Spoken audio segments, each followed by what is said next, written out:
नमस्कार, मैं प्रभास द्विवेदी और आप देख रहे हैं श्री महाकाल लोक टीवी। आज देश के बच्चे के अंदर इलेक्टोरल बॉन्ड को लेकर कई सवाल होंगे। आखिर क्या है इलेक्टोरल बॉन्ड, कब और क्यों की गई थी इसकी शुरुआत, कब शुरू हुआ था इलेक्टोरल बॉन्ड, और आखिर इलेक्टोरल बॉन्ड में किन किन पार्टियों को मिलता है इसका लाभ। इन सभी सवालों को जवाब बताने से पहले मैं आपको बता दें कि लोकसभा चुनाव पर जो इलेक्टोरल बॉन्ड का क्या असर पड़ेगा। लोकसभा चुनाव 2024 से पहले सुप्रीम कोर्ट ने अपने एक बड़े फैसले में इलेक्टोरल बॉन्ड को अवैध और असंवैधानिक बताकर रोक लगा दी। भारत के मुख्य न्यायाधीश डी.वाई. चंद्रचूड़ की अध्यक्षता वाली 5 जजों की बेंच ने पिछले साल 2 नवंबर को इस मामले में अपना फैसला सुरक्षित रख लिया था। चलिए जानते हैं चुनावी बॉन्ड के बारे में। लोकसभा चुनाव 2024 से पहले सुप्रीम कोर्ट ने अपने एक बड़े फैसले में इलेक्टोरल बॉन्ड को अवैध और असंवैधानिक बताकर रोक लगा दी। इलेक्टोरल बॉन्ड को लेकर पिछले साल 31 अक्टूबर से सुनवाई चल रही थी, जिस पर अब फैसला आ गया है। कोर्ट ने अपने फैसले में कहा कि वोटर्स को ये जानने का हक है कि फंडिंग कहां से आ रही है। फैसला सुनाते हुए सीजेआई डी.वाई. चंद्रचूड़ ने कहा कि इलेक्टोरल बॉन्ड सूचना के आधार पर इसका उल्लंघन होता है। चलिए जानते हैं इलेक्टोरल बॉन्ड या चुनावी बॉन्ड क्या होते हैं और इसकी शुरुआत कब हुई थी।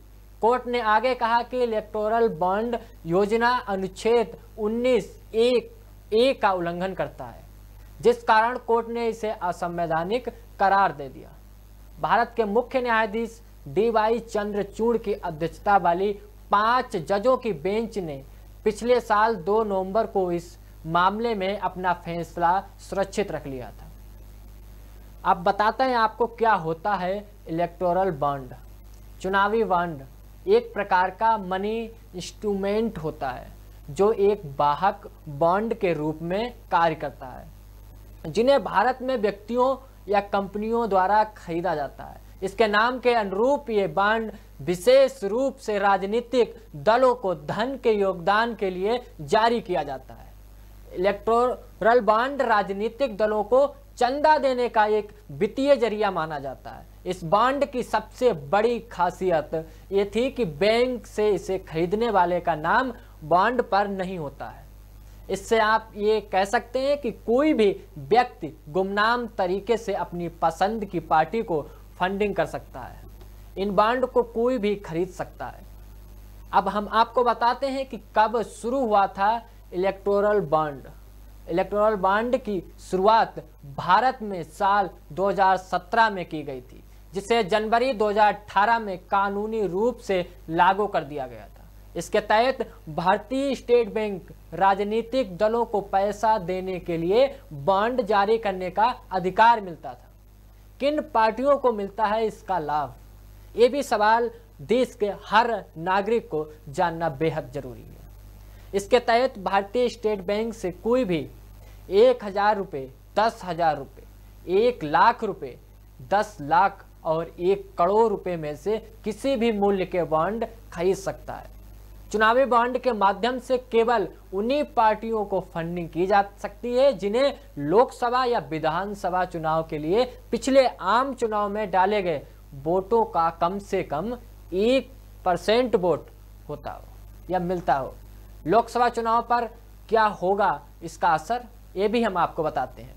चुनावी बॉन्ड को लेकर मामला पिछले कई सालों से कोर्ट में लंबित था और लोगों की इस पर निगाहें इसलिए भी थी कि यह फैसला लोकसभा चुनाव पर भी असर डाल सकता है।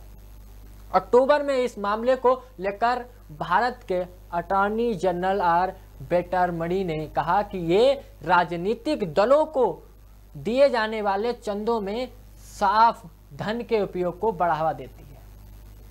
अब सुप्रीम कोर्ट ने आरबीआई से इसका पूरा ब्यौरा मांगा। आरबीआई ने सुप्रीम कोर्ट को इसका ब्यौरा दिया। उसके बाद इलेक्शन कमीशन को सख्त निर्देश दिए कि इसका पूरा ब्यौरा इलेक्शन कमीशन की ऑफिशियल वेबसाइट पर पब्लिक होना चाहिए। उस चीज़ को देश का हर एक नागरिक देखना है, उसका हक बनता है। आखिर जो चुनाव में खर्च होता है, ये पैसा कहाँ से आता है, ये पैसा कितना आता है और कौन देता है। इसमें एक सवाल और भी एक बनता है कि इलेक्टोरल बॉन्ड पर आखिर जो व्यक्ति किसी पार्टी के लिए ये चंदा देता है, उसका नाम क्यों नहीं है। ये भी एक बेहद बड़ा एक क्वेश्चन है। इसमें हमारे खास पेशकश में बस इतना ही। अगली वीडियो में आपको साफ तौर पर ये चीज़ दिखाएंगे आखिर किस पार्टी को कितना चंदा दिया गया है। लेकिन अभी इसमें ये साफ नहीं हो सकता है कि जो पार्टियों को, जितनी देश के अंदर पार्टी हैं, उनको जो केस में धन मिला है, इसका ब्यौरा कैसे मिलेगा। जो चेक के द्वारा ये जो अकाउंट में मिला है वो तो ब्यौरा क्लियर हो जाएगा, लेकिन जो केस में दिया गया है इसका ब्यौरा कैसे मिलेगा। क्योंकि देश के हर एक नागरिक का ये हक है जानने का, कि उसको मालूम होना चाहिए कि आखिर देश की जो गरीब जनता है इसका हक कैसे बड़ी बड़ी राजनीतिक पार्टियां मारती हैं। नमस्कार।